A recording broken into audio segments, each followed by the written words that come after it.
我叫白一航，传媒学院编导系大三学生，一个存在感约等于空气的普通青年。我的日常就是泡在图书馆啃专业书，或者在拉片室对着经典电影逐帧分析。梦想是拍出一部能让观众笑中带泪的电影。然而，一场突如其来的意外，让我的生活彻底偏离了预设轨道，变成了一部充满悬疑、爆笑和粉红泡泡的都市奇幻剧。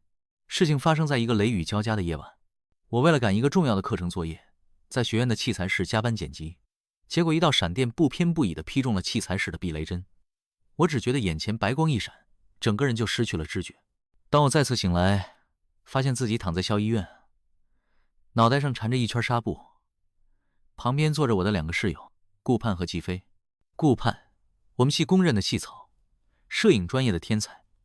他长了一张颠倒众生的脸，五官精致的像 AI 建模，一双桃花眼看谁都像在放电，但他性格却出奇的接地气，甚至有点傻白甜。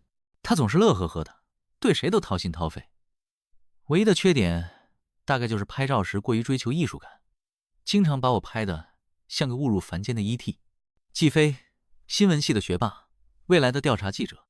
他戴着一副黑框眼镜，眼神锐利的像 X 光，逻辑思维能力强到变态，口才更是犀利，得能把人说到怀疑人生。他平时沉默寡言，但一开口就能直击要害，是我们寝室的定海神针和行走的百科全书。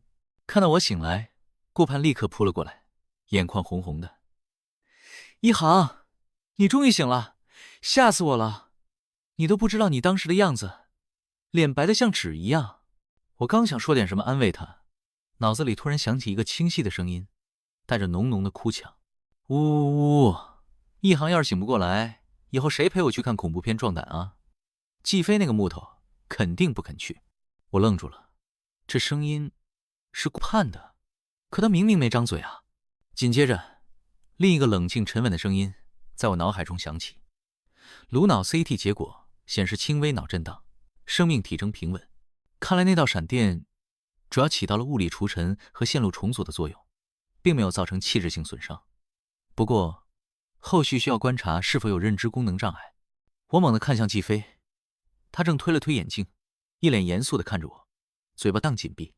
我能听到他们的心声，这个认知像一道惊雷，把我劈得外焦里嫩。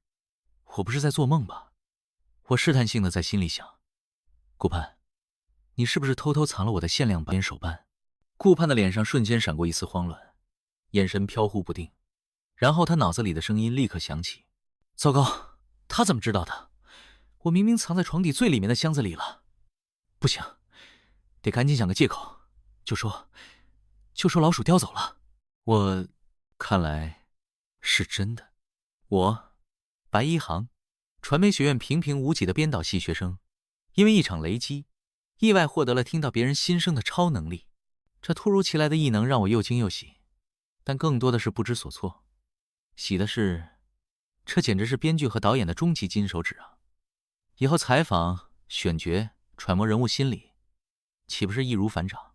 轻的是，这个世界一下子变得嘈杂起来，每个人的话外音都涌入我的大脑，让我有点应接不暇。而且我很快就发现，这个异能似乎有个 bug， 它好像只对我的2位室友顾盼和季飞效果特别显著，对其他人我只能听到一些模糊的断断续续的情绪片段，远不如对他们俩那么清晰。难道是因为我们朝夕相处，磁场比较契合，还是说这异能值？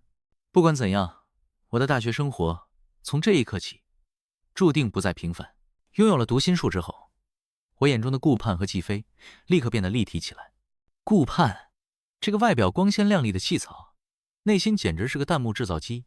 他上一秒还在对着镜头摆出酷帅的表情，下一秒脑子里就在哀嚎：啊，这个角度显得我脸好圆，摄影师会不会把我 P 瘦一点？不行，一会儿得暗示他一下。或者在我认真跟他讨论剧本时，他表面上点头如捣蒜，内心却在盘算中午吃什么呢？小炒黄牛肉还是麻辣香锅？要不要叫上一航和季飞一起？他们肯定又想去吃食堂那个难吃的盖饭，真是没追求。而季飞，这个平时惜字如金的学霸，内心的 OS 简直是一部逻辑严谨的学术论文，他总能在我开口之前就精准地预判我的意图，并在脑海中迅速生成 N 套应对方案。比如，我想找他借笔记，他表面上会淡淡地说内心却已经开始分析，白一航此次借阅笔记的目的大概率是为了应付明天的随堂测验。根据他平时的学习习惯和课堂表现，预计他需要重点关注第3章和第5章的知识点，借阅时长不宜超过24小时，以免影响我自身的复习进度。这种表里不一的反差萌让我经常在心里憋笑到内伤，但也因为这个读心术闹出了不少乌龙。有一次，我们小组要拍一个关于校园流浪猫的纪录片，顾盼自告奋勇当摄影师，还特地借了一台非常高级的摄像机。拍摄过程中，他一直小心翼翼，生怕磕着碰着。我当时心里还在想，顾盼对器材还挺爱护的嘛。结果就听到他脑子里的声音，这可是我偷偷拿我爸的宝贝相机出来的，要是刮花了一点点，我爸非得把我腿打断不可。不行，一会儿得找个借口，让一航或者季飞来扛机器，太重了，影响我施展摄影才华。行吧，为了你的摄影才华和你爸的宝贝相机，这个重任我担了。还有一次，季飞在图书馆帮我占了个座，我去的时候看到他正在聚精会神地看一本厚厚的犯罪心理学。我随口问了句，季飞，你看这本书干嘛？最近对这个感兴趣。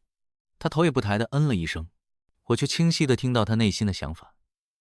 顾盼最近沉迷一部悬疑推理剧，经常在寝室里模仿凶手作案，试图用枕头和台灯搭建案发现场。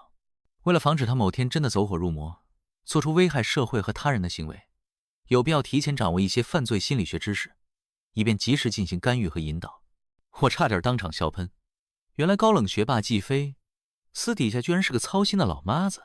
因为能听到他们的心声，我也常常能未卜先知的帮他们解决一些小麻烦，或者在他们需要的时候及时出现。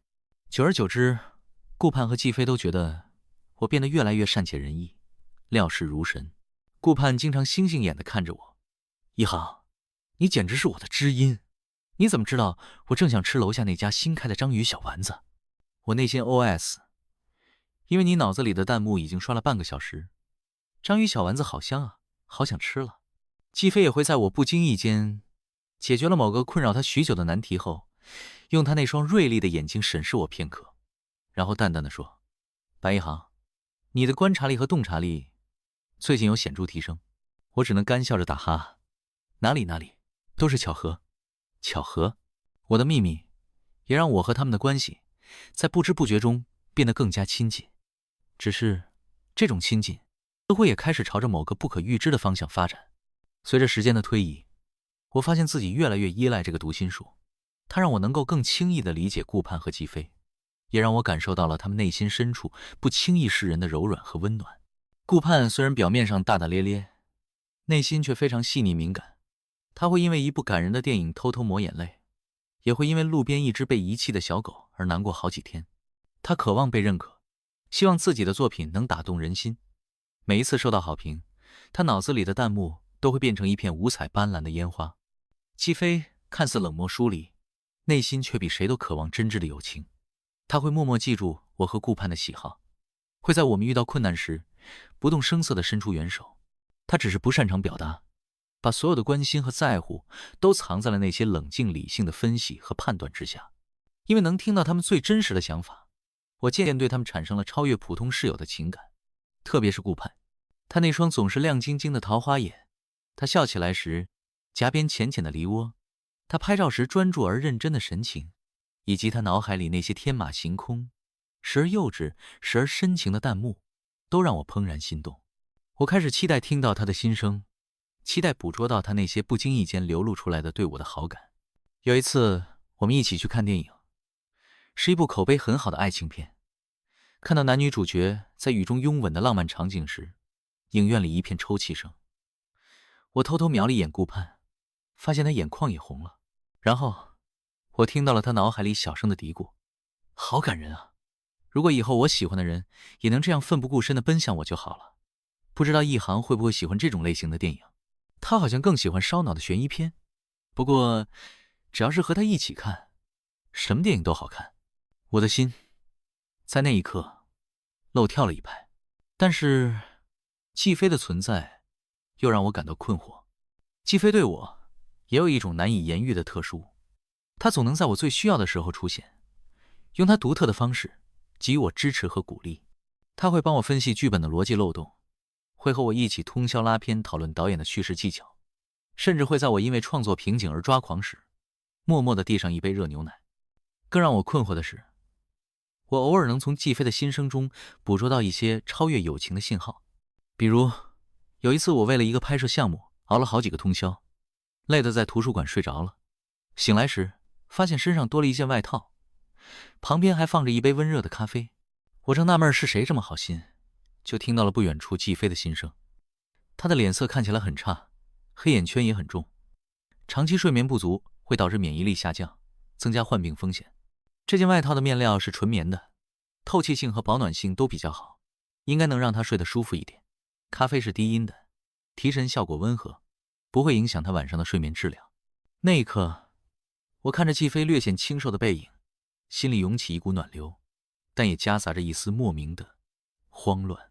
我开始怀疑自己是不是陷入了一场友情以上、恋人未满的三角漩涡。顾盼的热情烂漫，季飞的深沉可靠，都让我难以割舍。而我的读心术更是将他们内心最真实的情感赤裸裸地展现在我面前，让我无处可逃。我的秘密不可能永远隐藏下去。导火索是一次学院举办的微电影大赛，我和顾盼、季飞组成了一个团队，我负责编剧和导演，顾盼负责摄影，季飞负责制片和后期。我们为了这个比赛倾注了大量心血，希望能拿到一个好名次。然而在最终提交作品的前一天晚上，我发现之前剪辑好的一个关键片段因为电脑故障，数据全部丢失了。那段素材是我们冒着大雨拍了好几遍才成功的，现在根本没有时间重拍。我当时急得像热锅上的蚂蚁，整个人都快崩溃了。顾盼和季飞也束手无策，寝室里的气氛降到了冰点。就在我万念俱灰的时候，我突然听到了季飞的心声。根据数据恢复的原理，如果硬盘没有物理损坏，只是逻辑错误导致的文件丢失，有一定概率可以通过专业软件进行恢复。